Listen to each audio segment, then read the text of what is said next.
Hey everybody, Jess Intuitive Angel Healer here with your Grounded. Thank you so much for joining our podcast today and welcome to another episode of Dancing in the Toxic Shadows, Finding Empowerment and Hope Through the Toxicity. This is a podcast that features an empowered soul's swim through the toxic waters of life and how they have found the courage, strength, and blind faith used to obtain the life that they truly want to live, and how they encourage others to take that same leap of faith, no matter if they can only see the first two steps or not. Today, we have a very special guest, Dr. Cassandra LeClaire from New Braunfels, Texas. Hi, how are you? Good, how are you? I am doing awesome. And she is a professor, communication consultant, and motivational speaker. And most importantly, she's also a published author of her own personal development book called Being Whole, Healing from Trauma, and Reprogramming My Voice. You're going to tell us all about how you learned to communicate with the toxic shadows and come to where you are now. So you're going to tell us all about it. Thank you so much for being here today. Thank you for having me. I'm really excited to be here. I know we're going to have a lot to talk about just going through. We already have so many similarities, it seems. Yes, that is called soul family. You can tell right away. So I grew up in a small town in South Dakota, and I have a brother and sister, mom and a dad and all that. And so I went throughout my life and was a high achiever, worked really hard in school and to have friends, and went to college to go be this communication studies professor. And I followed my life all along like that. And it was good, and I was doing great. Throughout my life, there was always this kind of undercurrent of anxiety, of unrest. You know, it was like this feeling where I just always kind of felt like frantic. Like I didn't know how to be still. I couldn't be still. I couldn't, I would find myself in certain situations just, getting easily irritated or agitated and not really knowing why. And I went to lots of therapy. I tried lots of different medications and just always kind of felt like this undercurrent that I couldn't get rid of. And so I chalked it up to, okay, fine, it's anxiety. I am a person who is never going to figure out their anxiety or depression or what have you, right? And so I went about my life and had several different things happen. I have lupus. I had to go through a really troubling period where I was very sick and I was on disability. I went through a traumatic divorce that was really difficult for me and my children. I had infertility before I even had the children. So I'm saying this all because I had all these things that were happening throughout my life that it was just one thing after another that I was constantly recovering from. So I was in therapy. I was going to do stuff for whatever was right there at the moment in time. It's like, okay, I'm fixing this right now as it's unfolding. And so I went about my life like that and was still good. I raised my kids. I was doing great at my job and was still happy and good enough. And then in 2018, we were coming home from a movie and my family, we were hit by a drunk driver. Oh no. I'm sorry. Thank you. It was in town and we were very fortunate because it wasn't at high speeds and, my car was totaled, but physically we walked away, at a minor concussion, bumps and bruises. But after that accident, I was terrified. And it was a situation where I knew, because I've had so much therapy before, I knew that my reaction wasn't matching the situation. I knew that the level of fear I felt and the type of fear I felt was not coming from that accident. But I couldn't really tell anyone why, because what was happening is I was having this internal panic and fear, and all of these memories and things that I had pushed down my whole life that I just shut away were no longer the box was open. They would not stay put. And so every time, I'd hear a sound, I'd see something, anything, it wouldn't matter. And I'd just be triggered all the time. So what happened was I had to go back and really dig into those memories and what they were and what it was. And so I was sexually abused when I was a child by a family friend. And I never I didn't tell anyone. I didn't talk about it. And part of the reason I didn't is because, one of the things with abuse for people who've been through physical, sexual abuse is that there's that emotional component for most people that comes with it. And Shame. so, Shame yeah, comes along with it. That's the shame, biggest thing. the guilt, the fear. And my abuser he was so good at making, 6 too, so you got to think about how easy it is to convince a 6-year-old of something. And it went on for years and years, because then it just became so programmed into my subconscious that I was never going to be good enough. No one would ever love me, and no one would believe me. No one's going to believe you. And so I just made it my mission. So the reason I led up to the story by saying, I was good, I achieved all of these things, is because those achievements were part of my coping mechanism. That desire and that fight my whole life to always be better, to find something, to do the next thing, to be somebody. They felt so empty to me whenever I achieved something. Like, I would be proud of myself and I'd be excited, but not really feel it in the way that you would expect anyone would feel some of those things that, these wonderful things that I've had, worked for. But it was because it was back to that coping mechanism. It was trying to prove to myself and to my abuser, to the world, whoever, right, that I was going to be good enough. And look at me, look at how wonderful and amazing I am. And so that accident, the car crash, brought me back to those emotions and those feelings, and specifically with the memories tied to them. And I had to go back and really work through each of those memories and what they were doing and what I was doing to keep myself in that space by continuing to hold on to these coping mechanisms that I no longer needed. I don't need to hold up these walls and these boundaries anymore to keep myself safe from abuse, because the abuse ended decades ago. But I'm still in that pattern, in that headspace, So the reason I also brought up all those other things, like the lupus and the infertility and the divorce, is because I had all these things throughout my life that were almost like, I think, things that should have helped me wake up a little bit, that should have helped me realize, like, hey,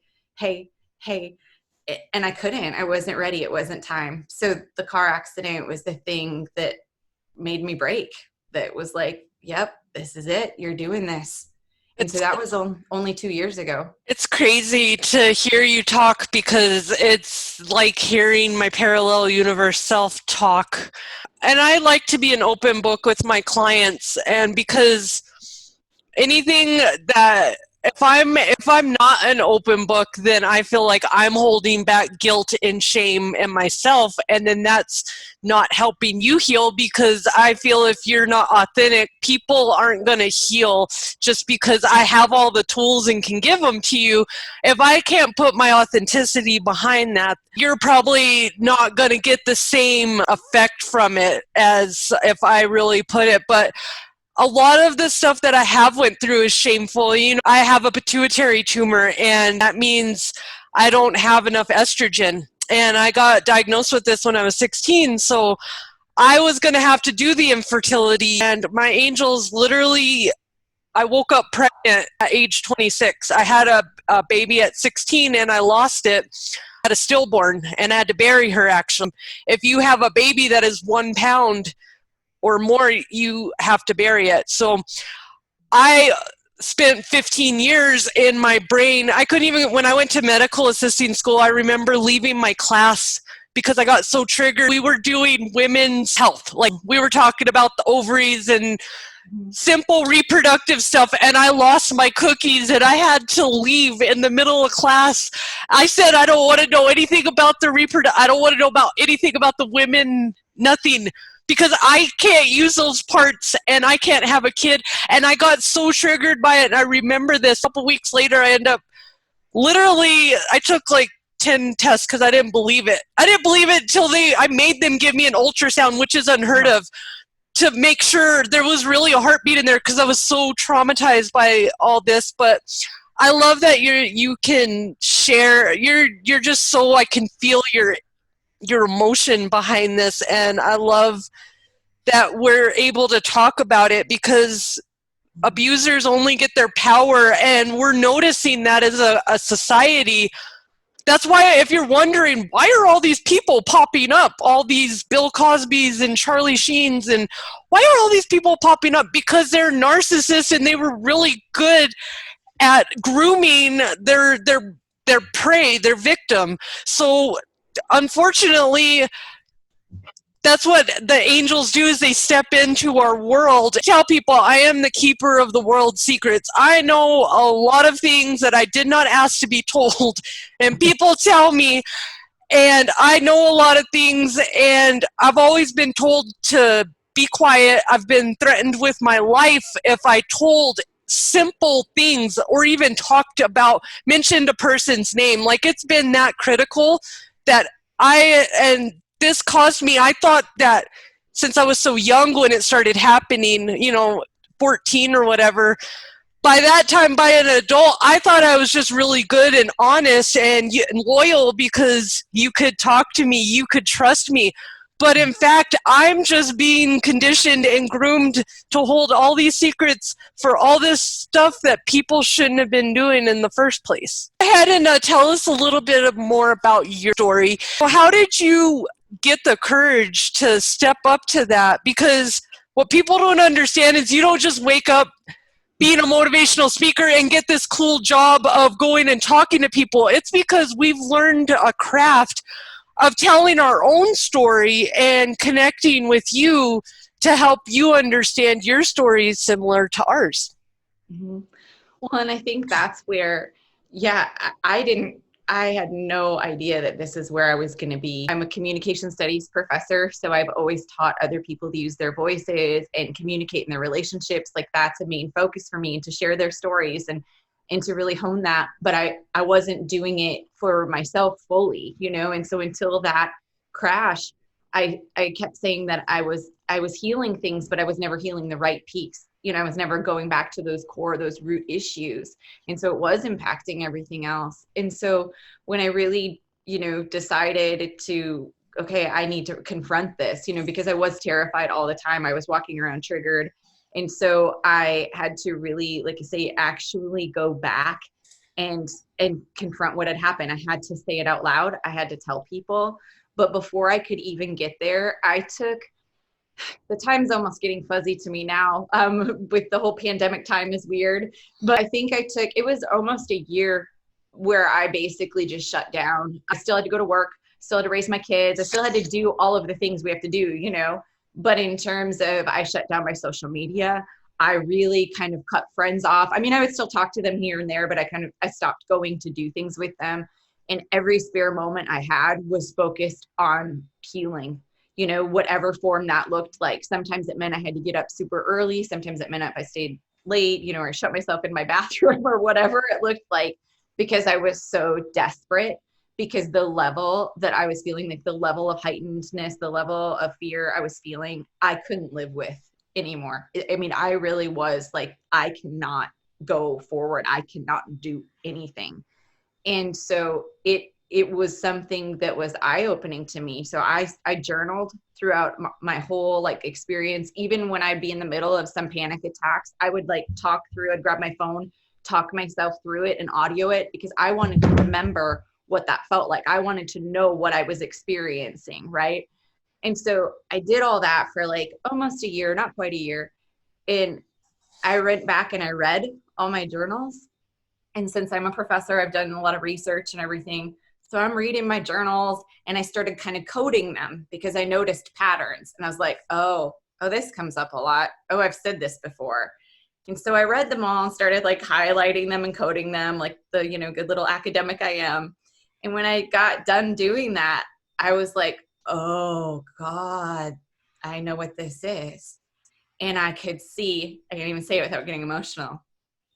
I knew that I was supposed to put this all together in this book that I wrote, because these patterns, this fear, this guilt, this shame, this blame, these things that I was doing that are present in my journals, these patterns that I had, that I was subscribing to over and over and over. I knew in that moment that I wasn't the only person who had those things. And it wasn't tied to just sexual abuse. It wasn't tied to any abuse. It's tied to a trauma response. It's tied to a crisis. It's tied to stress. And so by me putting those, so the chapters are the themes. that I picked out from my journals. And I didn't, they're raw, they're real, they're not tied up in some neat little bow, because the healing process isn't tied up in some neat little package. It's cyclical, it's messy, and it's all over the place. And so my book kind of, if you've never went through anything like that before, I could see where you'd pick up my book and be like, this didn't make any sense. But people who have had, like you say, traumas or crisis. If you're a woman, it probably makes sense, because right. Just going through life as a woman, it tends to be messy and crazy. Yeah. And you're like, are you serious? Like, when I look back at the 50s stigma of you were supposed to be, and I remember looking at my grandparents, my grandmother always had a dress on. Now, what in the world was this whole thing of we're supposed to be in a dress and heels, have our makeup perfect, and have dinner on the table by 5 o'clock, and have all the children neat and tidy? No. Welcome to the real world. I don't even know who painted that, because I guarantee if we hop in our time machine and go back to the 50s, I could pick some people that weren't even doing none of that. So whoever made this a big social thing that we're supposed to do this, lied to you. Maybe a couple people in a general vicinity did it, but I'm telling you, it's kind of like social media. I don't think we got to see the whole picture of what was really going on in the other worlds that weren't being filmed. Right, honestly. Yeah, so I mean, all of those, it just led me to this place where I knew I was supposed to share my story more, and that's kind of my whole mission, like I say, that I've always done in my classroom, is to really encourage that. And so it was just broadening that more, to taking this to, a different space, and to trying to encourage other people to share their stories, whatever they look like. Because, as you were saying, that's part of our healing too, is that ability in sharing your story for whatever way that looks like for you. That doesn't mean you have to write a book, doesn't mean you have to be a motivational speaker. What does it look like for you? I have friends who, for them, sharing their story is through artwork, or through, painting or singing, or, and maybe for you, it's not a creative outlet, maybe for you, it's something else. And I think that's a big piece of this to talk about too, is that, like, don't make your path look like somebody else's, because then it's not going to be your path. It has to be authentic to what's going to help you heal. Where are you going to feel that ability to really, connect with those emotions and those past experiences? Because so many of us just push that aside. And what we're failing to see is that it comes up in other areas, right? It comes up and it re-injures you over and over. And if you keep pushing it away, it's never going to be gone. You have to pull it out, kind of like a weed. And it's hard, because that is just like a weed. Some of those weeds have those viney roots that are wrapped around, everything. It's like that. Okay? And they're prickly. And you might have to cut them out, and you might have to go get another root out of there. But that's the thing, is that it is a process. And, even, yes, going through that and healing, I feel a level of peace that I didn't even know was possible for myself. I thought it was something that other people got to have, that I was just never in the cards for me. And I had learned to accept that. I was like, okay, it is what it is. But now, knowing that all that work I did gets me to this place, really my only thought is, why didn't I do it sooner? But I wasn't ready. I wasn't to a place where I knew where I felt like I could do that. And that's the other thing, is it's all in your own time and how it's going to happen. And so really, even learning to accept that can be hard, because when you finally make the decision that you're going to work on your crap and work through everything, then you kind of just want it to be done too, because you're just like, okay, I'm here for it, let's get this over. I think I've had that conversation with Spirit. Be careful with that. Spirit will give you, for people who say Spirit's not listening, my prayers are never answered, take that word back, okay? Because I think I said that at some point. Nobody cares, nobody's listening.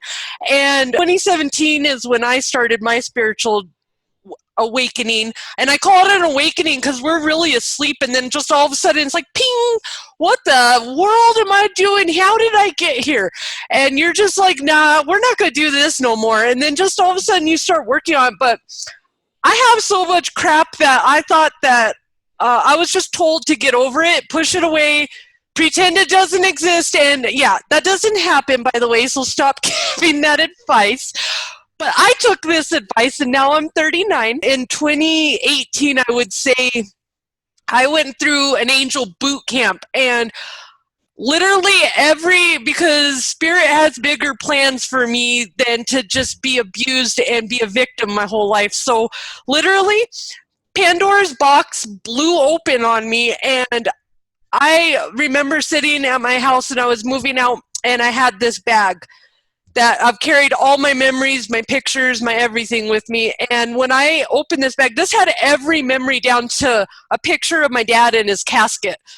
I literally at this moment almost went insane because I was looking through this bag of stuff, and this was every trauma, every issue that I've ever had in this bag, and because I was getting rid of everything, but I kept this bag because this is my stuff, but I had to face everything at that moment.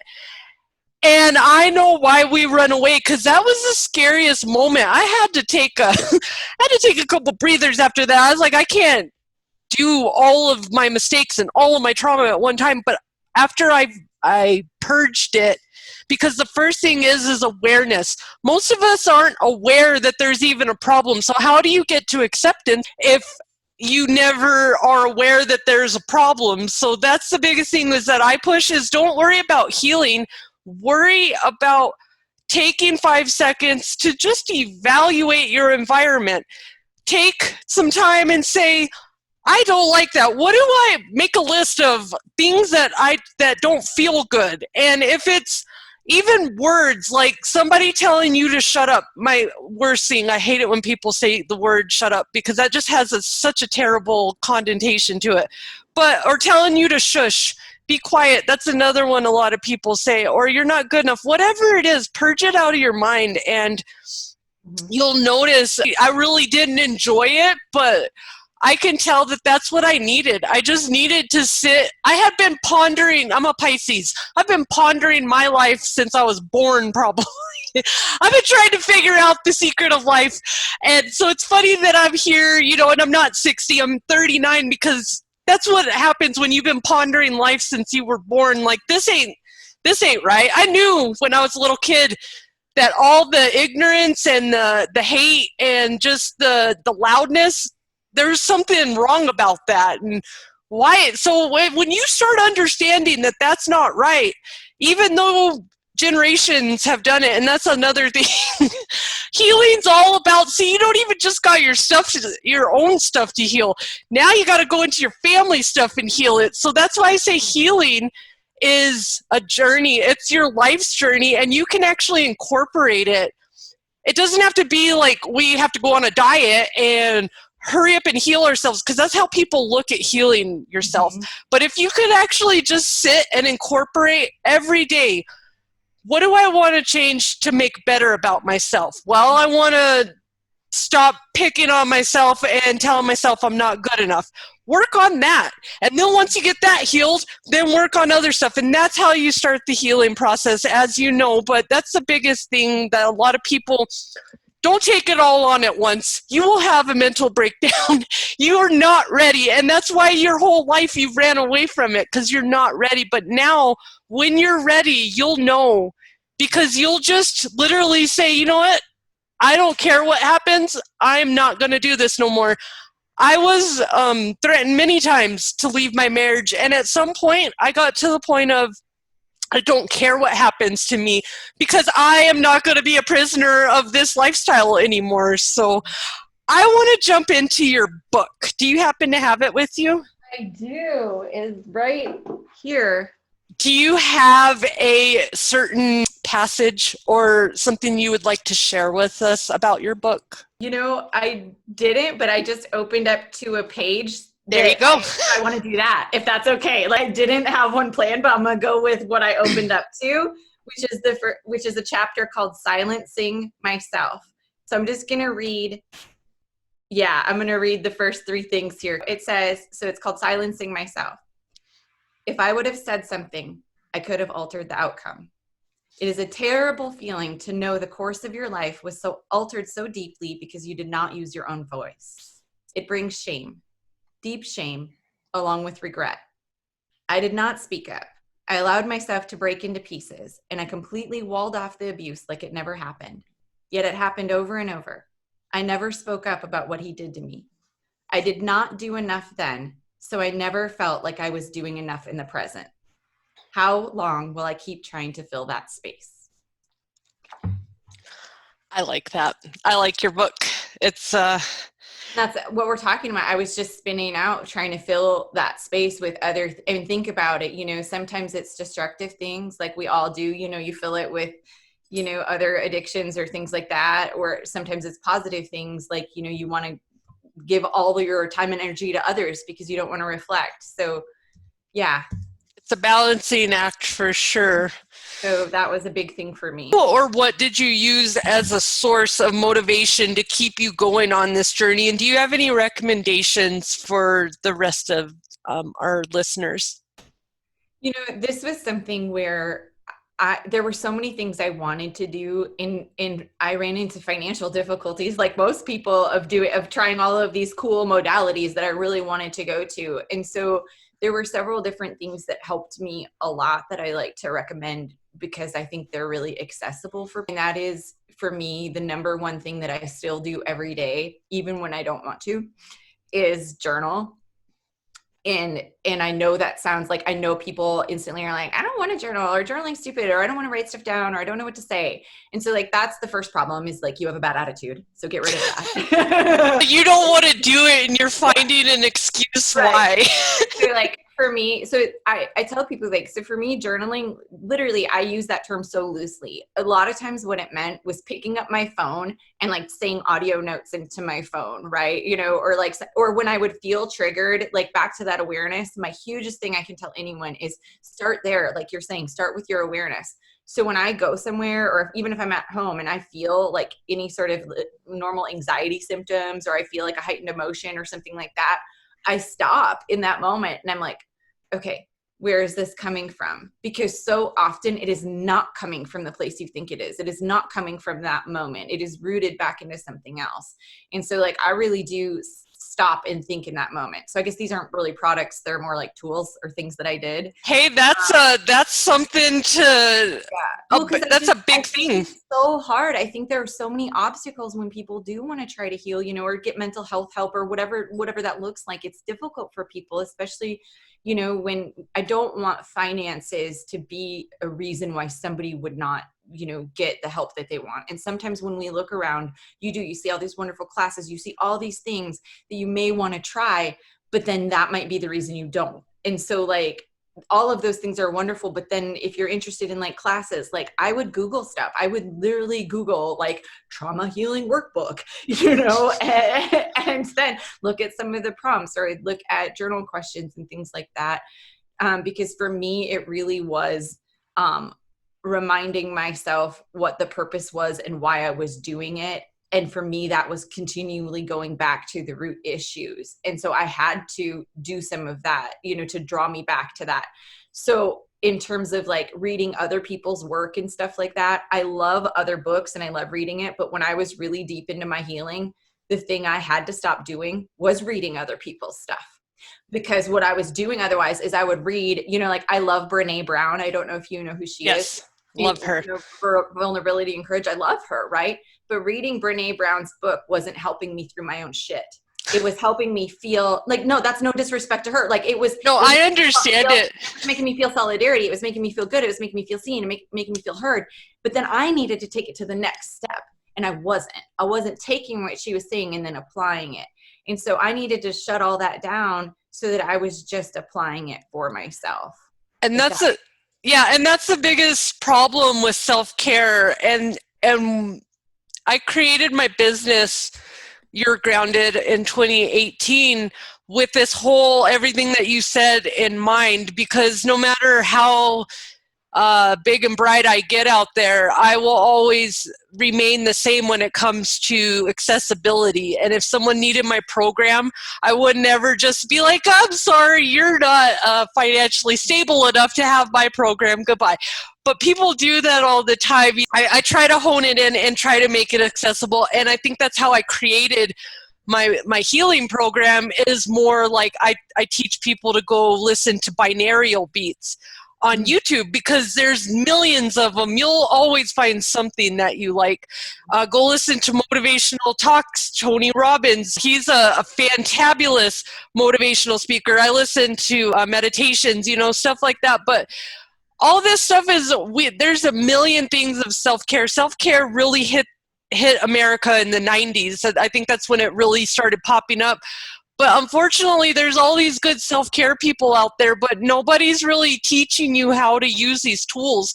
And I noticed this reading, and because I'm self-taught, I've researched all of this, and I combined it with my schooling that I have from my associate's degree as a medical assistant and learning health sciences. So I've kind of just merged it all together. But that's the biggest thing is, it doesn't matter if you have a $500 healing program. If you don't know how to use it, just like being a medical assistant, you go in there and you ask your doctor, he gives you the medication. If you're not using it, if I didn't teach you how to use it correctly, then guess what? You're not going to be healed from your problem, because it's not going to work effectively. So very good point that you don't become one of those people. It ends up being like a hunt for the next thing, and you're looking for the next best thing. I was that person. I did that, and that's where I knew. That's why I know it had to be different. Like, because I had done that. I was so good at healing. Like, I had it down. It's like, okay, I'll go to therapy and get meds. I'm gonna go out, ground myself. I'm gonna let my emotions go. Like, I knew what I was supposed to do, and I was doing it. And I think that is the trap that so many people are walking around in. We think we're doing it, or I could quote, I have all Brené's book. I have Oprah's book. What motivational person do you want to know about? Exactly. I worked with their stuff. I've read that stuff, which is wonderful. I mean, don't get me wrong. Hello, I want people to buy my book. Yes. So I'm not saying don't buy books. No, but what I'm saying is that apply the knowledge. Apply it then, right? Like going around, and that's part of that is, it's a big thing for me as an educator too, like in my classes. Like, yes, of course, I'm going to test my students on knowing theories and things like that. But what the big relevant piece is to me is, do you know what that means for your life? Do you know what that looks like, and what can you do with that? And I think that those are some real questions we all have to ask ourselves. Is like, that's wonderful that I spent all this time on my self-care, but was I really caring for myself, or was I going through the motions of caring for myself? Or you just getting educated? Because right, it's a big thing to learn. I encourage people to go on the self-care journey, to go buy the books. But if you don't know how to use them, and you find yourself reading a book, but you didn't absorb anything off of that page, because that's happened to me. I've learned all these cool new things, but I didn't learn how to actually do it. That's where you hire yourself a coach, and that's where we come in. And that's just it, is getting over the shame of if you don't know how to do it, or getting over the shame of if something doesn't work for you, of trying something different, because that's just it. Or if getting over that, like, oh, I didn't like this person, or I tried to listen to that. I mean, that's the beauty of this. If somebody isn't resonating with you, or if their story doesn't match up with you, or you don't like the sound of their voice or whatever, the cool part about more and more people speaking is then find somebody else, right? Exactly. Like, you don't have to like me. That's cool. Find somebody who you do like, and then, jive with them and get in with them, and really, really work to get to this place where you feel like you can live your authentic life. Because I know I keep saying that, but I had no idea. I thought I was happy. I thought I was so good.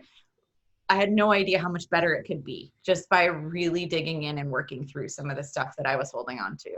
Well, I thought I was doing an excellent job. I was in school. I'm 30 credits away from my bachelor's, have a beautiful daughter. I was married.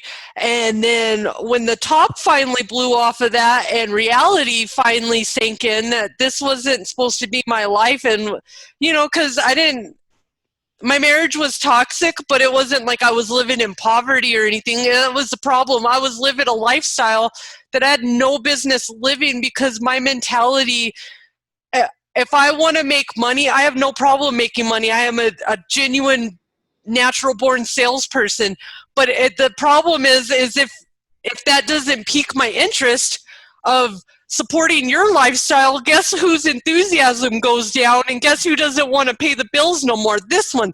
And that's what happened, because $4,000 a month, and at some point I was paying all my money out to nothing but bills, walking around looking like a scrub. And that's what most of the women, we don't unconsciously, I find that we're doing that, especially if you're in a toxic relationship. You don't find that, hey, this is not right. I should not be making $15 an hour and have no money. And when your friends at work ask you to go to lunch, it's embarrassing because you can't even go with them because you can't afford $5. I was that girl too, and then that adds to your shame. So it is very important to be authentic. And I always tell people, if something I say really bothers you, ask yourself, why does that bother me so much? That may be a sign of you have some unhealed trauma that I have just peaked up with my discussion. These mirrors, right? Those mirrors. And it's not about just the coach and you're the client. We all know it's about actually acknowledging it and going, okay, and finding your people and really working through it with the team and getting that courage to admit it, and then ask for help. Because that was my biggest thing. I didn't want to ask anyone for help. Every time I went to go try to get help for my anxiety, I was shamed by the doctors, by my ex, by my work. I was just shamed by everyone. And at some point, you're learning that maybe you're reaching out to the wrong people as well. So you got to find your tribe, or you're healing. You'll just be like the Post Malone song, and you'll just keep going in circles. What does your journey look like now that you've taken back your power from the toxic shadows and its inhabitants? It's great. I mean, like, it sounds so, I can't even describe it, because it just sounds like it's a fairy tale in so many ways. Because obviously I still have stressors, I still have work stress or whatever. I still have things that will, I have to get done.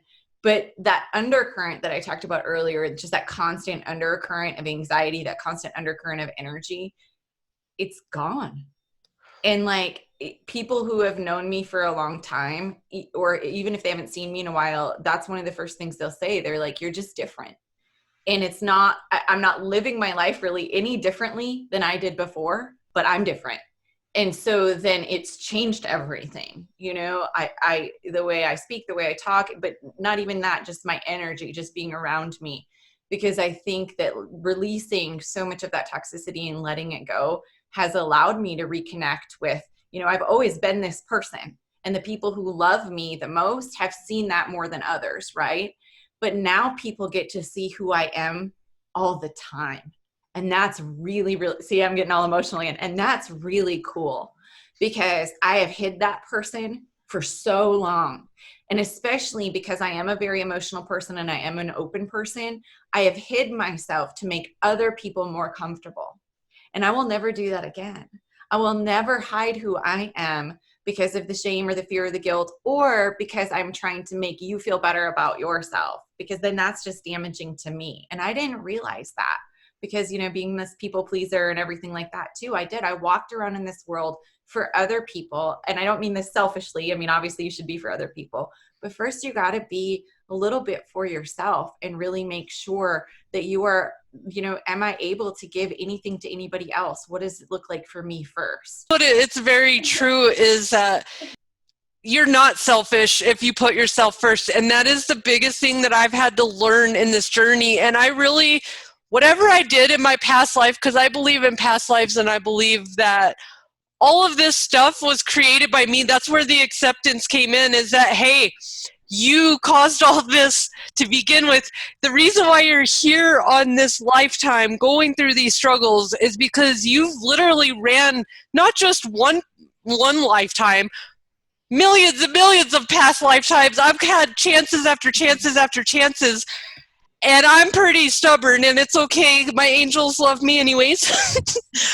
But I know how dense I can be, and I feel like to my soul, to my core, that I finally have figured out my problem. Yeah, everybody wants to know what their problem is. And I've found that me trying to pretend there was no problem in the first place was what created all these fabulous problems that I've been going through all these different lifetimes. So this time I feel like I've really got a handle on it, and I'm starting to now live myself. I've always felt like I didn't really belong here because I don't fit in with everyone. But then I've come to learn, I've always known I didn't fit in. So I've always tried to handle that. Like, why do I feel constantly like I don't fit in? Well, because you're magic, darling, and you're an angel intuitive, and magic isn't supposed to make sense. If you knew how magic worked, guess what? It wouldn't be magic. So that is the beauty of it, and that's what really got me to, I've always been the odd man out and not really cared and just been like, here, you want to watch a show? And that's why a lot of people come around me, because they know I'm a very random person and things happen all the time around me with angels, and I'm just a good person to have a good time and some good stories with. But accepting that, hey, it's more fun to be the random person that people talk about, like, to know that that's okay. And that's the biggest thing, is you got to be okay with you. Everybody's got a different journey and everybody's got a different purpose.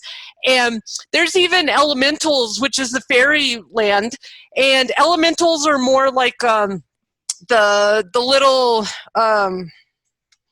leprechauns. Like leprechauns, think about those guys. Like, how have you ever been at work and you have that person who just loves their job?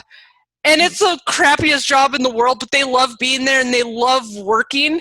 That's an elemental. Those people are meant to go in, and their purpose in the world is to get other people to just spread positive energy to help other people be excited and get into their job. Because if you've ever been that person, I hate my job.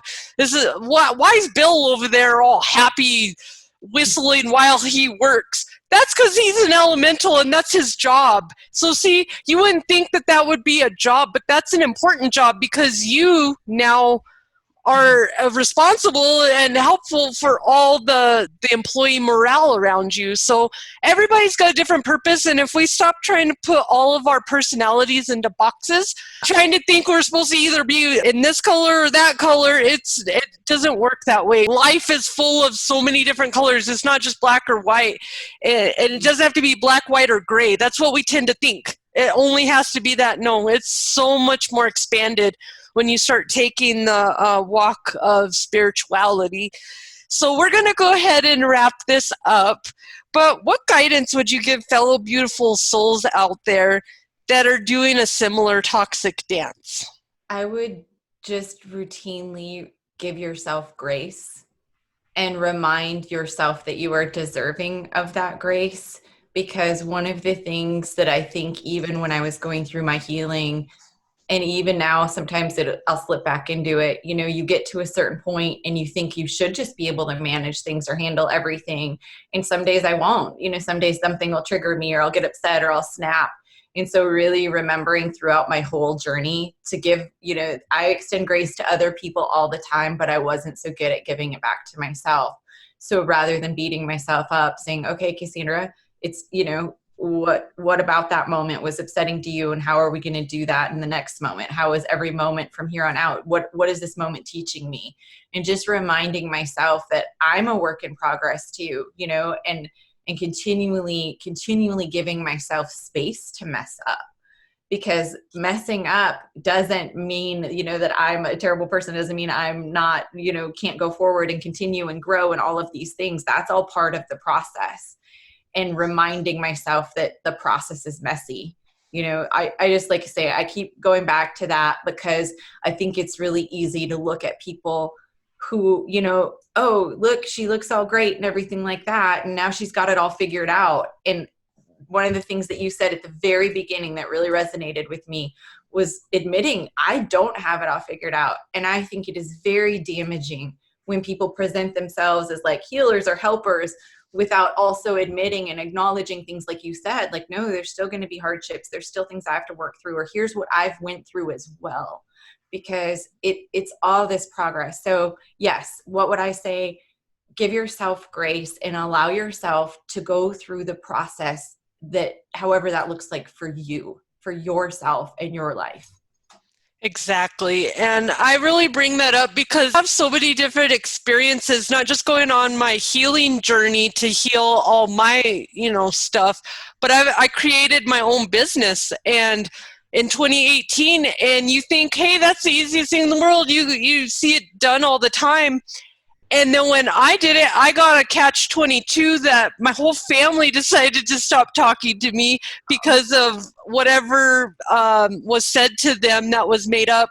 So that all went by, and I launched my business, and all my friends went by, and they just sent me weird messages like, how's that working out? Are you actually making money with that angel thing? And I'm like, well, nice to know I've had you in my life for 20 years. Goodbye. Put this level of perfection on myself when I first started out. If I'm going to do this, and that sales mentality that you get. But I like to share that because that's something people don't explain to you. And I would like to get a world full of coaches like myself or you that are actually out here to heal people if I'm having a bad day or a bad moment. So you could probably get me, to react on a day or break my healing for that day. I was only, low for a moment. I've been working my whole life. So you ain't going to break this down. You might hurt my feelings for a moment, but you're not going to break me down. And I would like to send that message out to y'all out there. If you're experiencing the same thing, stop comparing yourself. At the end of the day, I'm a real person, and I'm going to tell you how it is, but then I'm going to give you a hug afterwards because I want you to know it's okay to not be perfect. We are not perfect. Stop believing all the social media people. Oh, I'm just saying, we all have our own issues, we all have our own beauty, and we all have our own glory. And I love to have women like yourself come on here and just really share that it's okay to be beautifully, authentically you, and don't care about what other people say because it's not their journey. And I've really learned to put earmuffs on to anybody, or blinders on to anybody that comes across my path that wants to do that, because you know what? You're going to have your own day of healing, and I understand you haven't hit this point in your healing. It's coming. Learn to let people, you do you, and let other people just keep on walking. So thank you so much for being here today. How can our listening audience today reach out to you if they would like to contact you or get a hold of your book? You can go to my website, which is CassandraLeClaire.com. And I have a link on there where you can find all the different places you can buy my book, paperback, audiobook, ebook. You can also find me on Instagram at Dr. Cassandra LeClaire, or on Facebook at Dr. Cassandra LeClaire. And so, yeah, I guess my book is called Being Whole, Healing from Trauma and Reclaiming My Voice. So awesome. Yeah, love to hear from you. Thank you so much. This was a great conversation. I love talking with you and just feeling that spirit of knowing that this is happening out in the world, that awakening. And it's not just me, it's not just you, it's growing and it's growing. And the more people who talk about it, that's what we're going to see one day, as opposed to these hateful messages and this divided culture that we have. One day, I do think that we're going to see more people who are awakening and coming together. And I'm here for that. So. Awesome. Yes, I totally believe that too, because that's what I'm doing, is I'm building my tribe of women to keep spreading the message like dominoes, to help put more positivity out there, because Lord knows we need it. Absolutely. Well, thank you so much for being here today. There you have it, beautiful souls. Another powerful guest that has learned how to survive their swim in the toxic waters and break up with their toxic dance partner, fear. If you need help trying to find a new dance partner, please reach out to myself or Dr. Cassandra on the show today, and let us show you how a single 4-letter word can change your mindset permanently. And that 4-letter word is love. With love, all things are possible. Thank you so much for tuning in to another episode of Dancing in the Toxic Shadows. Until we meet again, this is Jess, Intuitive Angel Healer, sending healing angel vibes, Love and light, everybody. Take care.